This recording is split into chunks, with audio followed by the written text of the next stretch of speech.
এবারে আমরা দেখব যে ভ্যাটটাকে আসলে কিভাবে জার্নালাইজ করা হয়, কিভাবে জাবেদা দেওয়া হয় এবং ভ্যাটের ক্ষেত্রে এটা কার জন্য আয়, কার জন্য ব্যয়। তো এটা বোঝার জন্য আমাদেরকে এই জায়গাটাতে মনোযোগ দিতে হবে। ভ্যাট কার কার উপর বর্তায়? একটা হচ্ছে ভোক্তা, আরেকটা হচ্ছে ব্যবসায়ী। ভোক্তা ভ্যাটের জন্য আলাদা কোনো জাবেদা দিতে পারবে না, কারণ ভোক্তা হচ্ছে এমন একজন ব্যক্তি যে পণ্যটা নিজে ভোগ করে ফেলতেছে।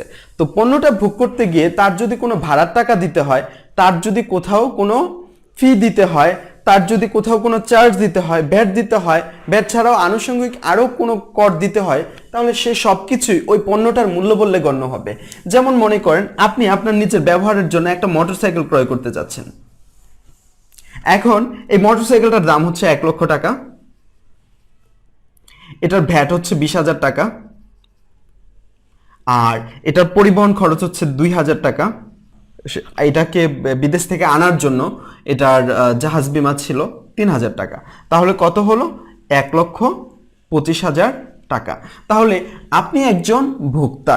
এই এখানে এটা হচ্ছে ভ্যাট বা কর, এটা হচ্ছে ভাড়া, এটা হচ্ছে বিমা।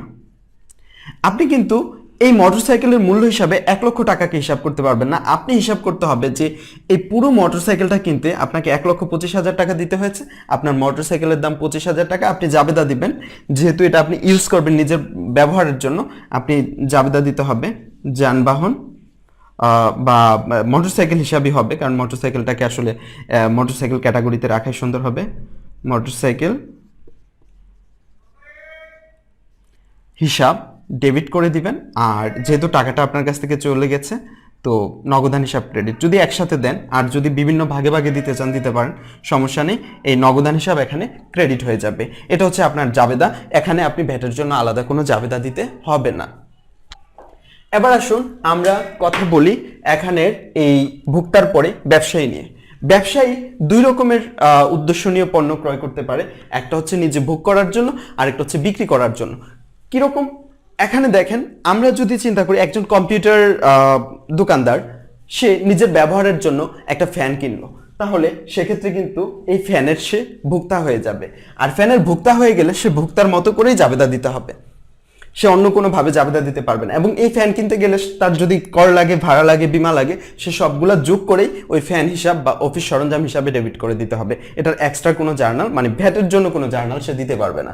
ব্যবসায়ীও যখন ভোক্তা হয়ে যাবে তখন সে ভ্যাটের জাবেদা দিতে পারবে না। কিন্তু ব্যবসায়ী যখন বিক্রেতা হবে তখন ভ্যাটের জন্য আলাদা করে জাবেদা দিতে হবে।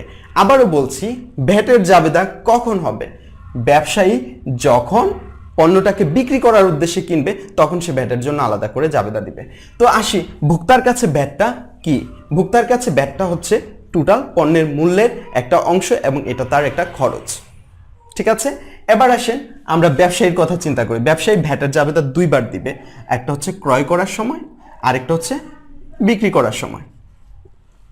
ক্রয় করার সময় সে ভ্যাট দিয়ে আসে এবং বিক্রি করার সময় সে ভ্যাটটা আদায় করে। ক্রয় করার সময় যখন ব্যবসায়ী ভ্যাট দেয় তখন সে মূলত সরকারকে ভ্যাটটা দেয়। সে ভ্যাটটা আপাত দৃষ্টিতে সে যার কাছ থেকে পণ্যটা কিনেছে তাকেই দিবে, কিন্তু পরোক্ষভাবে সেটা সরকারকেই দিচ্ছে। আর যার কাছ থেকে কিনবে সে মূলত এটা সরকারের কাছে পৌঁছায় দিবে। তো এই ক্রয় করার সময় সে ভ্যাটের জন্য একটা জাবেদা দিবে যে তার ক্রয় তো ডেবিট হবে, ক্রয় ডেবিট হবে। আর ভ্যাটটা কি হবে? ভ্যাটটা সে সরকারকে অগ্রিম পরিশোধ করে দিচ্ছে। আর এই ভ্যাটের টাকাটা কিন্তু তার জন্য খরচ না, সরকারকে জাস্ট অগ্রিম ভ্যাট দিয়ে রাখতেছে। কার পক্ষে?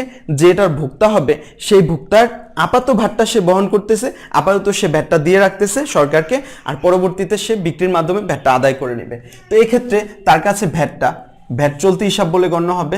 ভ্যাট চলতি হিসাব, এই ভ্যাট চলতি হিসাবটা তার কাছে একটা সম্পদ বলে গণ্য হবে, কারণ সে অগ্রিম ভ্যাট দিয়েছে সরকারকে।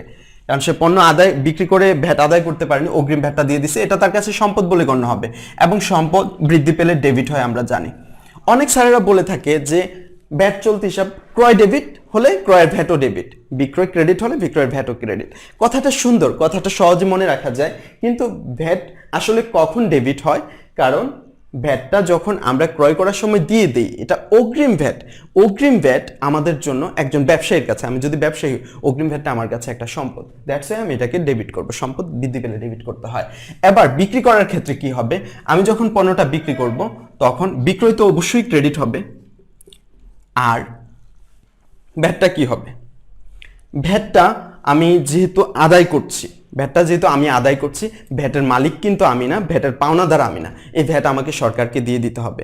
তো যেহেতু আমাকে সরকারের কাছে ভ্যাটটা পৌঁছে দিতে হবে, এটা আমার লাইবিলিটি সৃষ্টি করবে। আমি বিক্রি করে ভ্যাট আদায় করেছি, আমি যদি এই ভ্যাট খেয়ে ফেলি তাহলে সরকার আমার নামে মামলা করে দিবে, আমি এই ভ্যাটটা সরকারের কোষাগারে জমা দিতে হবে।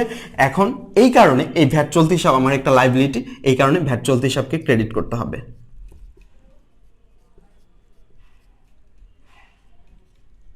এটা একটা দায়, এই কারণে এটা ক্রেডিট হবে। আবার যদি সহজ করে বলি যে বিক্রয়ের ক্ষেত্রে বিক্রয় ক্রেডিট, বিক্রয়ের ভ্যাটও ক্রেডিট। আবার বিক্রয় ফেরত ডেবিট, বিক্রয় ফেরতের ভ্যাটটাও ডেবিট। ক্রয় ফেরত ক্রেডিট, ক্রয় ফেরতের ভ্যাটটাও ক্রেডিট, ওইভাবে জাবেদাটা দিতে হয়। আর এখানে খেয়াল করো, যেহেতু বিক্রয়টা আমি যদি ধরে নিই নগদে করেছি তাহলে নগদান ডেবিট দিব, আর যদি মনে করি যে চেকে করেছি তাহলে ব্যাংকে ডেবিট দিব, যেটা ইচ্ছা। আবার বাকিতে কিনলে প্রাপ্য হিসাবকে ডেবিট দিতে পারি। আর এখানে ক্রয় যদি নগদে করে থাকি নগদকে ক্রেডিট করব, আর যদি বাকিতে করে থাকি প্রদেয়কে ক্রেডিট করব। এটা জাস্ট ডিপেন্ড করে ঘটনাটার উপরে। তো তোমরা নিশ্চয়ই এই পুরো ক্লাসে বুঝতে পেরেছো, ভোক্তার জন্য ভ্যাট হচ্ছে একটা খরচ, অর্থাৎ সে যে পণ্যটা কিনেছে এটার খরচ বা ব্যয়। আর ব্যবসায়ীর কাছে ভ্যাটটা হচ্ছে দুই রকমের, সে ভোক্তা অথবা সে বিক্রেতা। ভোক্তা হলে সে এই ভোক্তার মতো করে চিন্তা করবে, আর যদি সে বিক্রেতা হয়, এটা কিনে বিক্রি করে, তাহলে এই ক্রয় এবং বিক্রয়ের ক্ষেত্রে সে ভ্যাটের জন্য আলাদা জাবেদা দিবে। আর ভ্যাটটা কিভাবে ক্যালকুলেশন করতে হয় এটা আমি না হয় অন্য কোনো ক্লাসে দেখাবো। তো যাওয়ার আগে বলে যাই, আমার একটা বই আছে হিসাব বিজ্ঞানের প্রথম সিঁড়ি, এটাতে লেনদেন থেকে শুরু করে আর্থিক বিবরণী পর্যন্ত 12টা অধ্যায়ের খুব সুন্দর ভিডিও টিউটোরিয়াল সহকারে আলোচনা করা আছে। আর এটাতে আরো অনেক কিছু আছে, বেসিক পার্ট আছে। এখানে অ্যাকাউন্টিং এর বেসিক বিষয়গুলো একটা সায়েন্সের স্টুডেন্ট হোক, একটা নতুন স্টুডেন্ট হোক যে অ্যাকাউন্টিং সম্পর্কে কিছুই জানে না, তাকেও অ্যাকাউন্টিং শেখাতে এটা সাহায্য করবে। আর তারপরে রয়েছে অ্যাকাউন্টিং এর অভিধান, এখানে অ্যাকাউন্টিং এর যে শব্দগুলো আছে সবগুলো নিয়ে ডিকশনারি পার্ট আছে, অর্থাৎ আমি একটু দেখাচ্ছি। এখানে বিভিন্ন শব্দগুলো অ্যাকাউন্টিং এর অভিধান আছে, ডিকশনারি আছে। আপনারা অ্যাকাউন্টিং এর অনেক শব্দ নিয়ে কনফিউশন হয়ে যান, এই কনফিউশন করা শব্দগুলো আপনারা এখান থেকে খুঁজে বের করতে পারবেন। এটার আরো অংশ হচ্ছে এটার একটা প্রশ্ন উত্তর পর্ব আছে, বিভিন্ন জটিল প্রশ্নগুলোর উত্তর এখানে দেওয়া হয়েছে 12টা অধ্যায় ছাড়াও। আবার অবজেক্টিভগুলো আমি বিসিএস এর অবজেক্টিভের মতো করে সাজিয়েছি, যেমন বিসিএস পড়াশোনা যারা করে তাদের অবজেক্টিভের সাথে অবজেক্টিভের ব্যাখ্যা থাকে। আমার এই অ্যাকাউন্টিং বইটাতে যত অবজেক্টিভ আছে তার সাথে এটা প্রয়োজনীয় ব্যাখ্যা বা টিকা নোট আমি দিয়ে দিয়েছি। আরও অনেক কিছু আছে, অন্য কোনো ক্লাসে এই বইটার ডিটেল বলবো। আর বইটা যদি আপনি নিতে চান তাহলে আমাকে নক করতে পারেন।